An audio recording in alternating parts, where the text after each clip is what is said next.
নিরামিষের দিন পেঁয়াজ রসুন ছাড়া চটপটা কিছু খেতে ইচ্ছে করলে খুব সহজ কিছু উপকরণের মাধ্যমে বাড়িতেই তৈরি করে নিতে পারেন বাঁধাকপির রোল।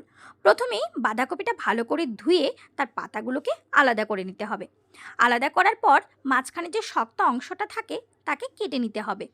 এখানে ভিডিওতে আমি যেভাবে দেখাচ্ছি ঠিক সেভাবে একটা ছুরির সাহায্যে এই মাঝখানের অংশটাকে কেটে ফেলে দিতে হবে।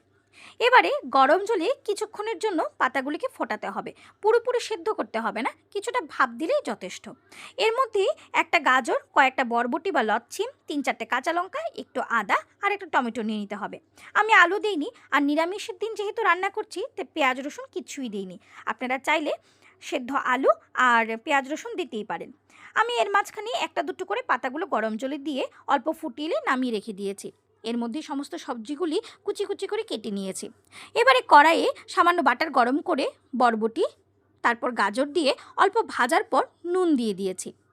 এরপর দিয়েছি টমেটো কুচি, আদা কুচি, লঙ্কা কুচি আর শেষে দিয়েছি ধনেপাতা কুচি। পুরোপুরি নাড়াচাড়া করার পর শেষে দিয়েছি ভাজা জিরের গুঁড়ো।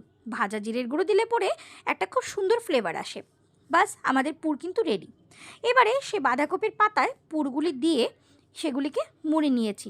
ঠিক যেভাবে ভিডিওতে দেখাচ্ছি ঠিক সেভাবে আপনারা সেগুলিকে মুড়ে নেবেন। প্রথমটা যখন কড়াই দিয়েছি তখন বুঝতে পারলাম যে বাঁধাকপির পাতার ভাঁজগুলোর মধ্যে কিছু জল থাকায় খুব তেল ছিটকিয়েছিল। তাই পরের বার পাতাগুলিকে একটা পরিষ্কার গামছাতে চেপে চেপে জলটা শুকিয়ে নিয়ে তারপর এরকমভাবেই পুরটা ভরে আবার যখন ভেজেছি তখন কিন্তু ততটাও তেল ছিটকোয়নি। এর মাঝখানে বলে রাখি, আমার এই ভিডিওটা যদি আপনারা ফেসবুক থেকে দেখে থাকেন তাহলে অবশ্যই ভোজ কাপলের এই পেজটাকে ফলো করে দেবেন, আর যদি ইউটিউব থেকে দেখে থাকেন তাহলে অবশ্যই ভোজ কাপলের পেজটাকে সাবস্ক্রাইব করে দেবেন।